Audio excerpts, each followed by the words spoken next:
All right. Welcome back to Riddell Sports Network. I'm Dan. This is Dave. Hello. And Dare. Yo. No special guests this week, but you come here for the boys, so that's fine. So, we have a renamed segment, and then we're going to do some cash or trash, but we have a few topics we want to talk about, and the main one of the week. So we're going to call this segment Make This Make Sense, and we're going to try and make this make sense. With this, good luck. So the Cowboys-Lions end of the game. First of all, great game to watch. Like this looked like two top playoff teams battling it out for the 2 seed. That's what it was. Okay, so Lions drive down the field, down 20 to 20 to 13. Lions drive down the field 20 to 13. Apparently, Coach Dan Campbell said, "We're going down the field, we're scoring, we're doing a 2-point conversion." They do all that. 2-point conversion, pass to eligible lineman Taylor Decker. Turns out to be he wasn't eligible. Or was he? Or wasn't he? 3 linemen reporting to the referee.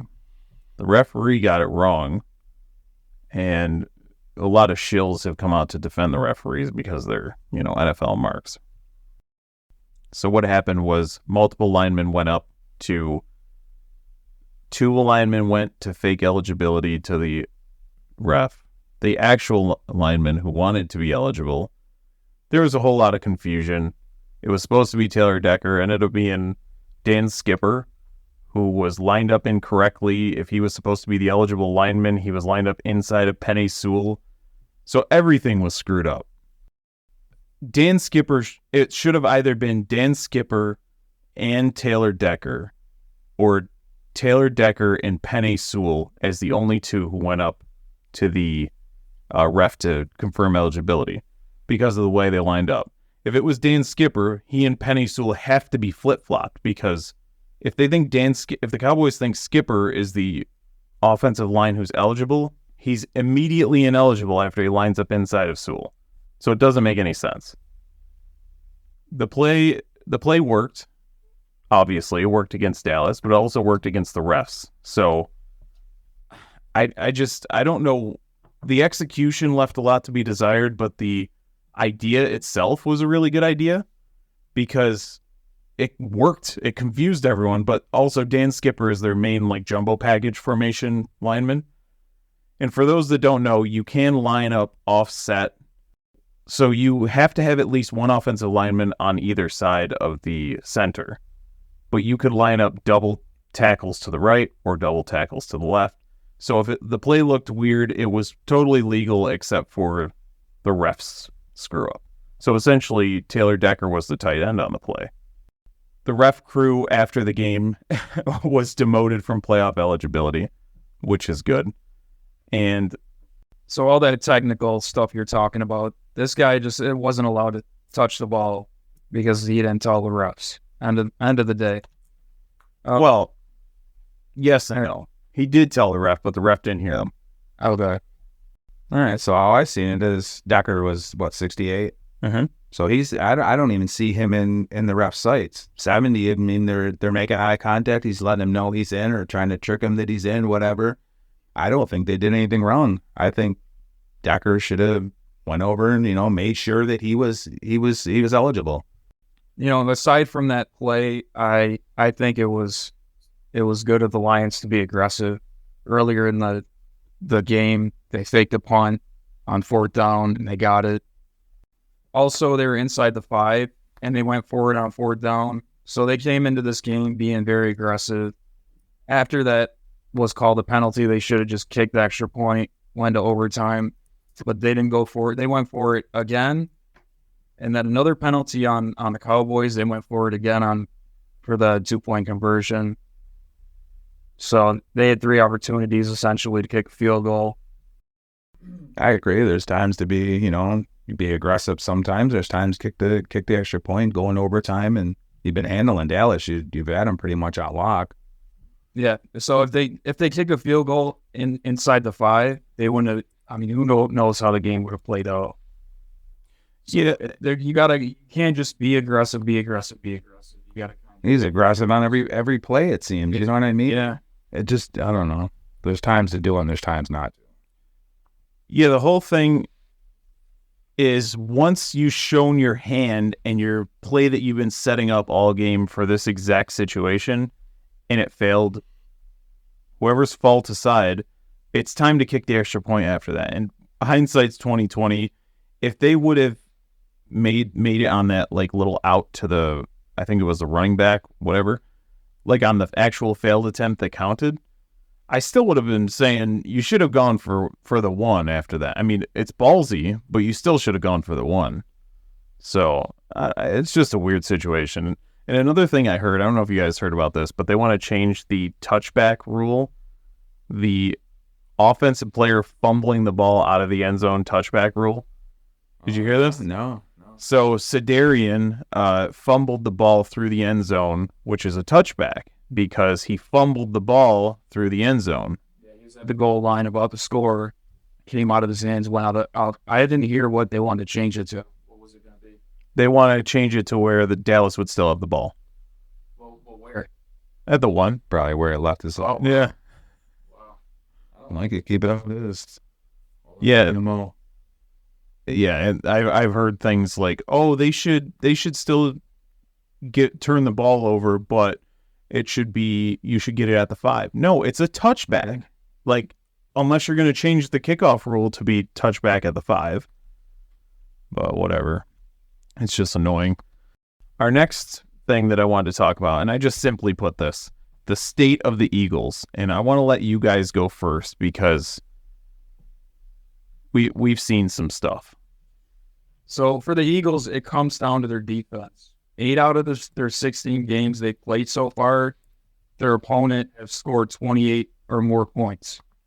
So now the Eagles offense has to go into a game knowing, okay, look, we got to score 30 to 35 points. And they scored 31 and lost.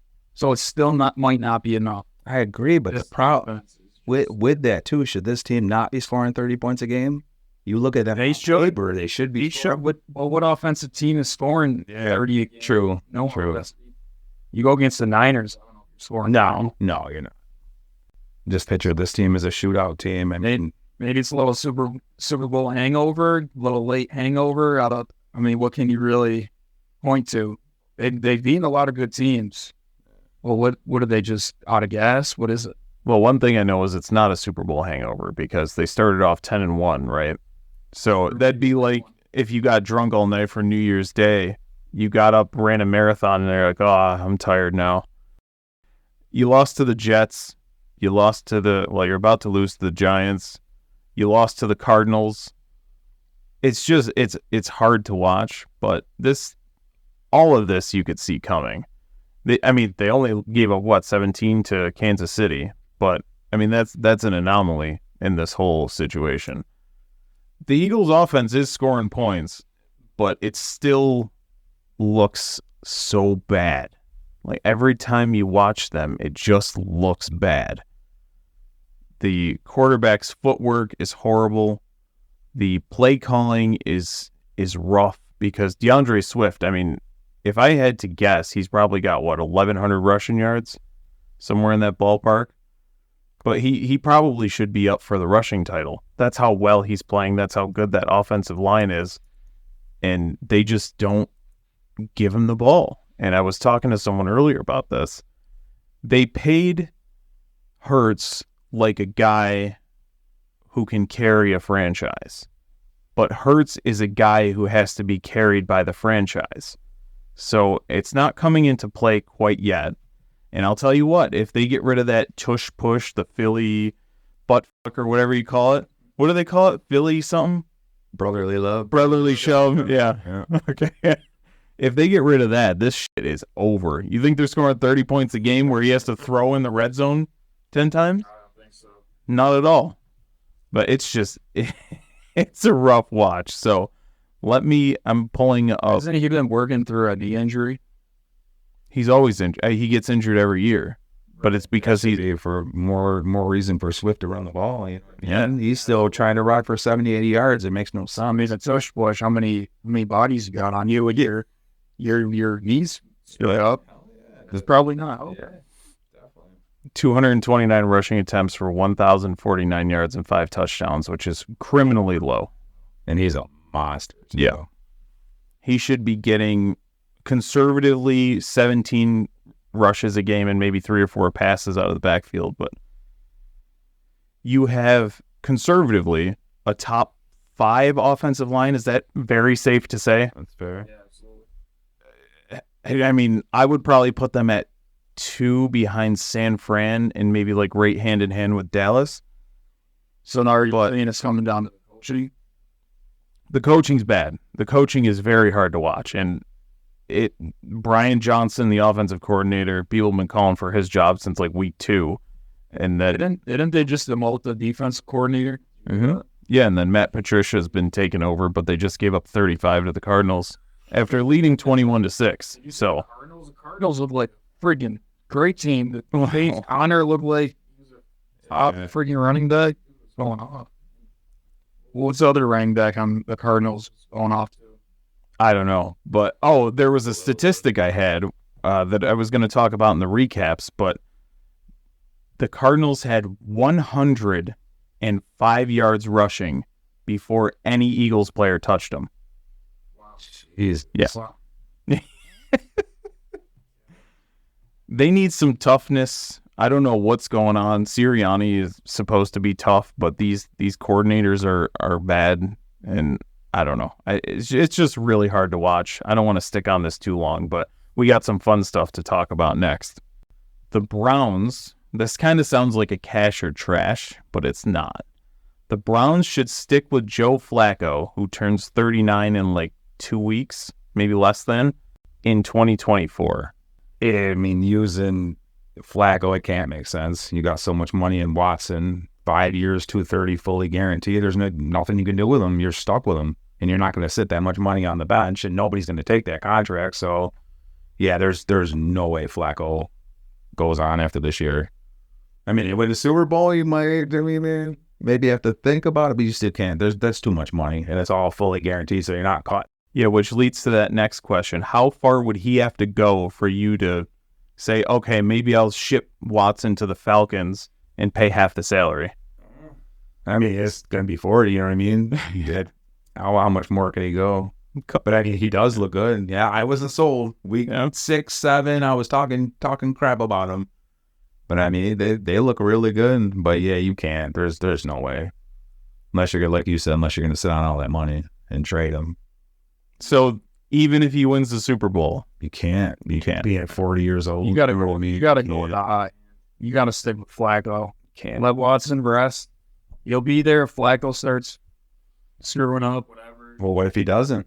Now you got 230 sitting on your bench. We'll cross that bridge when we get there. Now, why about this? You got Nick Chubb coming back next year too. Maybe. What kind of Chubby again? After you don't know. That was the stuff. I'm getting a full Chubb just thinking about it. But yeah, you can't set that much. To harp on Dare, what are you saying? Do you keep Watson until possibly the trade deadline? Yeah. Is that what you're thinking? Yeah, let's ride with Flacco, see what happens. I mean, why not? What if they get bounced first round? Then you got to go Watson. Really? So even though he got you to the show, you know what I mean? He got you in the playoffs. Really? Yeah, and Watson's numbers for 22. It's actually quite funny. How many passing yards do you think Deshaun Watson had? How many games did he play? I think maybe 6. 6 games. Yeah. 450. Yeah. In 6 games? 6 games. That'd be like Then you go out passing yards. Went out a couple times. What's he got? 12 games? He played all 6. Yeah. Probably 12. 11-15 with 7 touchdowns, 4 picks. So I way undershot. I thought he went out of some of those games. Oh, okay. So he did surpass his passing yards for 2022 when he was suspended for. Oh, he played 6 games in both seasons. So why wouldn't you give him 230? Yeah. So in his 12 games with the Browns, he's 8-4 with 2,217 passing yards, 14 touchdowns to 9 interceptions. Those are good numbers if you're like Tom DeVito or, I don't know, some Taylor Heineke, somebody like that. But if you're getting paid one of the biggest contracts in the history of, you know what I mean? It's terrible. But So I had a question. yeah, Now, what if when Rodgers went down, they went and got Flacco? he would have been trash. Where'd the Jets be right now? Yeah, The same. They're the Jets, yeah. If they called Tom Brady and he came in and he would just get smacked around and sent to retirement, and who's faster, Rodgers or Brady? It's not even close. Yeah. So Brady's just standing there, and that's another thing when we talked about Brady Belichick dynasty. He always has great offensive line every single year, like top of the line. So whatever. All right. Oh, and for me, how far would Flacco have to get? I think if he makes AFC Championship, then you got to stick with him next year. Do what you got to do with Watson. If you paid half his salary, you could get some draft capital for him. And let's say you kept Flacco through 2025. If he's effective, that'll give you time to build a new rookie. So, And Brady went on until he was 45, so yeah. it's got a couple of years. Yeah. I think that'll do it for us. Anything clever to say as we sign off? Cash out, I thought hurricane season was over. baby.